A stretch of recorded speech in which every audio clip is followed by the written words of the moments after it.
Important cos வயசானவங்களுக்கு fits இருந்தால் நம்ம ஜாகிரதையாக பார்த்துக்கணும். இவங்க ஃபிட்ஸ் வரைச்சா கீழே விழுந்துட்டா ஃப்ராக்சர்ஸ்லாம் கூட ஆகிடலாம், ஹெட் இன்ஜுரி கூட ஆகலாம்.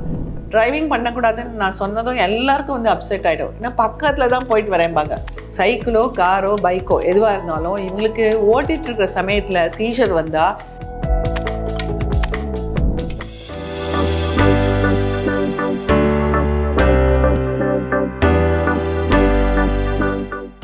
டாக்டர், பெரும்பாலும் ஃபிட்ஸ் அப்படின்னு நம்ம பேசும்போது யங்ஸ்டர்ஸை பற்றி தான் நம்ம ஸ்கூல் ஒர்க் பிளேஸ்ன்னு தான் பேசுகிறோம். நம்ம ஜீரியாட்ரிக் பாப்புலேஷன்லையும் அந்த ஃபிட்ஸோட பாதிப்புகள் இருக்குங்களா? வரலாம். அது வந்து நிறைய கண்டிஷன்ஸில் வரலாம். ஒன்று காமன் கண்டிஷன் வந்து ஸ்ட்ரோக்குக்கு அப்புறம் வரலாம். ஒரு சைட் பேராலிசிஸ் ஆகிடுறது, பிரெயினில் ஹெமரேஜ் ஆகிடுறது, அந்த மாதிரி பேஷண்ட்ஸ்க்கு சீஜர்ஸ் ஃபிட்ஸ் வரத்துக்கு சான்ஸ் ஜாஸ்தி. அது இல்லாமல் உப்பு குறைஞ்சா, சோடியம் குறைஞ்சா கூட ஃபிட்ஸ் வரலாம். கழிவு பொருள்கள்லாம் போகாமல் இருந்தால், லைக் கிட்னி ஃபெயிலியர் அந்த மாதிரி இருந்தால் கூட ஃபிட்ஸ் வரலாம்.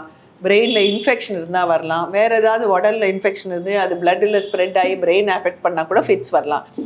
அது வந்து ப்ளஸ் இவங்க கீழே விழுந்துட்டு ஹெட் இன்ஜுரி ஆகி வருது ரொம்ப common volt ஏஜ்லேயும் geriatrics and பீடியாட்ரிக்ஸில்.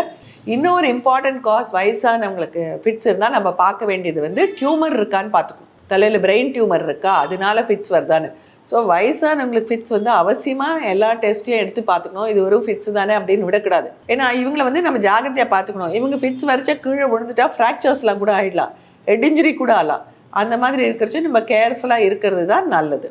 Doctor, இப்போ காக்காய் வலிப்பு நோயாளி ஒருத்தர் இருக்கிறாரு அப்படின்னா அவருக்கு அந்த ஃபிட்ஸ் வரும்போது அவங்க வந்து ஹெல்ப்லெஸ் ஆயிடுறாங்க.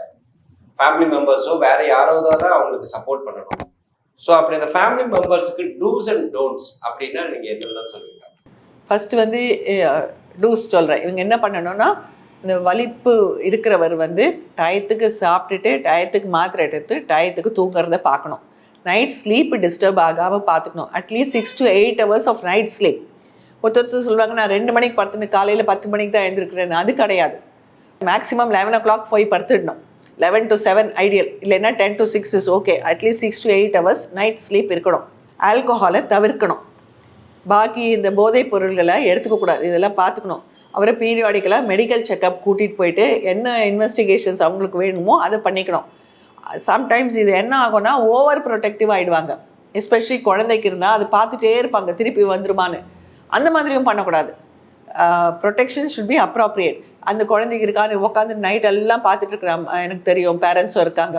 அந்த மாதிரி பண்ணி அந்த குழந்தையும் வந்து தான் ஒரு பேஷண்ட்டு ஆக்கிடக்கூடாது. அதே சமயத்தில் ஒன்றுமே இல்லைன்னு இருக்கக்கூடாது. அது சைல்ட் ஷுட் நோ நம்மளுக்கு ப்ராப்ளம் இருக்குது, மாத்திரை எடுத்துகிட்டு இருக்கோங்கிறத தெரியப்படுத்தணும். அந்த மாதிரி இருக்குச்சா இவங்க வந்து சர்டன் ஸ்போர்ட்ஸ்லாம் போக முடியாது. ஸ்விம்மிங் போகலாமான்னு கேட்பாங்க. ஸ்விம்மிங்கெல்லாம் இவங்க போகக்கூடாது. ஏன்னா அது ஸ்விம் பண்ணுறச்ச ஃபிட்ஸ் வந்தால் லைஃப்க்கு ஆபத்தாயிடும். தண்ணிலாம் வந்து இது லங்ஸ்குள்ளே போயிட்டு ஆஸ்பிரேஷன் ஆகிடுதுனாக்க ஆபத்தாயிடும். ஸோ இந்த பங்கி ஜம்பிங் அந்த மாதிரி பண்ணக்கூடாது. லேண்டில் இருக்கிற ஸ்போர்ட்ஸ்லாம் பண்ணிக்கலாம். they want to play badminton, cricket, all those is fine. இவங்க டிரைவ் பண்ணக்கூடாது. டிரைவிங் பண்ணக்கூடாதுன்னு நான் சொன்னதும் எல்லாருக்கும் வந்து அப்செட் ஆகிடும். ஏன்னா பக்கத்தில் தான் போயிட்டு வரேன்பாங்க. சைக்கிள் தான் ஓட்டுறேன்பாங்க. சைக்கிளோ காரோ பைக்கோ எதுவாக இருந்தாலும் இவங்களுக்கு ஓட்டிகிட்டு இருக்கிற சமயத்தில் சீஷர் வந்தால் இவங்களுக்கும் வந்து பிரச்சனை. எதிர்த்தாப்பில் வரவங்க பெடஸ்ட்ரியனோ இல்லை வேறு ஏதாவது வெஹிக்கிளில் வரவங்களுக்கும் பிரச்சனை ஆகிடும். அதனால இவங்க வந்து அவசியமாக வண்டியே ஓட்டக்கூடாது. சீஷர்ஸ்லாம் கண்ட்ரோல் ஆகிடுதுன்னா அப்புறமா வண்டி ஓட்டலாம். சீஷர்ஸ் இருக்கிற மட்டும் வண்டி ஓட்டக்கூடாது இவங்க. மிக்க நன்றி டாக்டர். தேங்க்யூ. பூங்காற்று இது நாளைய நல்வாழ்விற்கான வழிகாட்டி. தொடர்ந்து எங்களோட வீடியோக்களை பார்க்குறதுக்கு பூங்காற்று சேனலை சப்ஸ்கிரைப் பண்ணுங்கள் அண்ட் ஃபாலோ பண்ணிடுங்க.